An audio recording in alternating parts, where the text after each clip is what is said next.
¿Cómo están, jóvenes estudiantes de segundo de secundaria? Hoy vamos a ver el tema Introducción a la Química. Empezamos, ¿no? Química estudia los cambios, procesos, reacciones y transformaciones de la materia.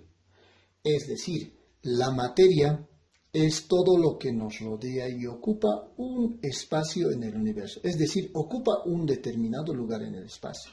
Si, por ejemplo, yo les menciono a este objeto tiene una forma rectangular, si ustedes se fijan muy bien. Tiene una base, una altura, ¿no? Entonces es un objeto rectangular. Pero si yo lo veo de esta otra forma, ya lo veo como un objeto triangular, ¿sí o no? Tiene esa misma forma. A eso nos referimos cuando dice que ocupa un lugar en el espacio. Este objeto está ocupando un lugar en el espacio y a eso nosotros le llamamos materia. Ahora, para dar nombre a todas estas transformaciones, cambios, reacciones que ocurre en la materia, ¿ya? Vamos a utilizar pues un lenguaje químico. En la química inorgánica tenemos la existencia de varios elementos y compuestos. Para ello es necesario buscar una manera de poderlos nombrarlos y escribirlos correctamente. Y para eso nosotros vamos a utilizar una nomenclatura y una notación. ¿Ya?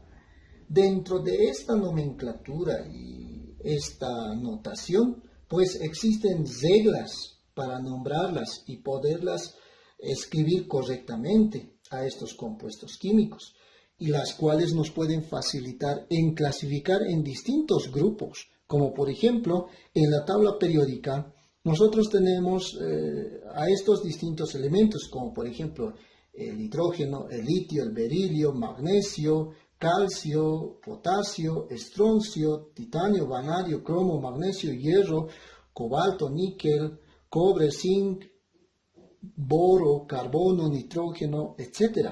Y así sucesivamente, nosotros podemos encontrar a estos elementos dentro de la tabla periódica. Y dentro de la tabla periódica están clasificadas pues en grupos y en familias también están clasificadas dentro de estos. Cada una de estas columnas que ustedes ven en colores son los grupos que están yendo ahí, en columnas, estas columnas que están viendo.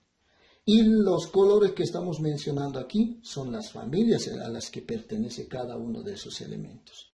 Ahora bien, para estudiar correctamente a los compuestos dentro de la química o a los elementos dentro de la química, vamos a utilizar pues una nomenclatura y una notación.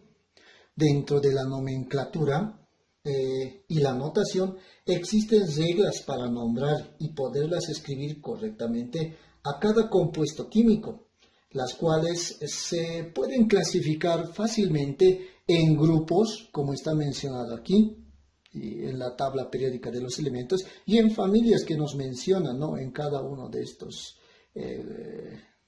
elementos que nosotros tenemos dentro de la tabla periódica, ¿no?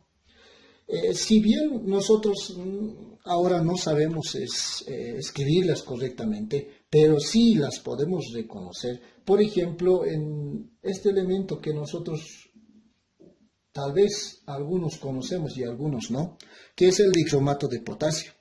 ¿Qué es el dicromato de potasio? El dicromato de potasio es una reacción química. Esta reacción química, pues, es simplemente materia.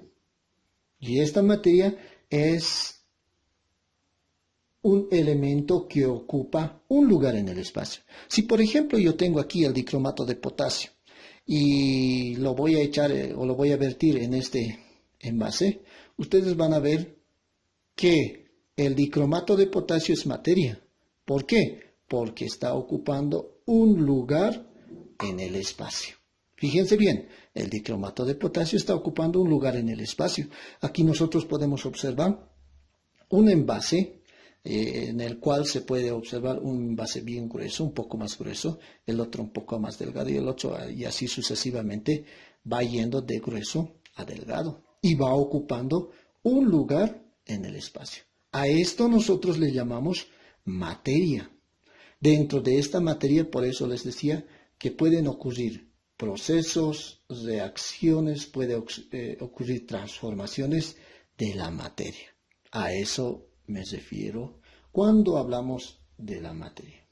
Ahora, dentro de la materia, nosotros podemos mencionar, y he dicho hace un momento, la nomenclatura y la notación. Notación. La notación es la forma correcta de escribir una fórmula química. Implica orden de los elementos, la posición correcta y la simplificación de los subíndices que se tienen acá. Todo esto según el tipo de sustancia que nosotros tengamos. Para hablar de las fórmulas tenemos que diferenciar entre un elemento y un compuesto. Un elemento podemos mencionar, por ejemplo, el más clásico, que es el hidrógeno o el oxígeno molecular. Estos son elementos libres o llamados también un solo elemento, como otros lo llaman así, ¿no? Pero la combinación de ambos me va a dar otro tipo de elementos. Ya no va a ser solamente hidrógeno, ya no va a ser solamente oxígeno, sino que me va a dar otro tipo de elemento al cual nosotros le vamos a llamar H2O. Le conocen con el nombre de agua, ¿no? Ustedes también ya han debido escuchar alguna vez H2O significa agua, el cual implica la combinación de dos elementos. ¿Cuál es? El hidrógeno y el oxígeno. Y a esto nosotros le llamamos compuesto. Para la notación, lo que nosotros tenemos que saber conocer es, uno, el nombre del elemento y el símbolo. Por ejemplo, si yo tengo al elemento, esto que les mencionaba, este es el símbolo, hidrógeno. Se llama hidrógeno. Esto es el nombre y esto es el símbolo. Esto es el símbolo y esto es el nombre. Oxígeno.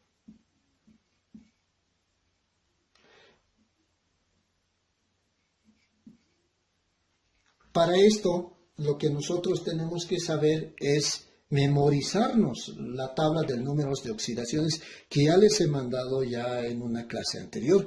Les he mandado para que ustedes se vayan memorizando. Es necesario, ¿no? Porque si no sabemos cómo se llama ese compuesto, si no sabemos cómo se simboliza ese compuesto, va a ser un poco difícil para nosotros el de aprendernos la química. Y es necesario sí o sí aprendernos la tabla de números de oxidaciones que ya les he mandado en Classroom. Revísenlo por favor y vamos a continuar la siguiente clase también.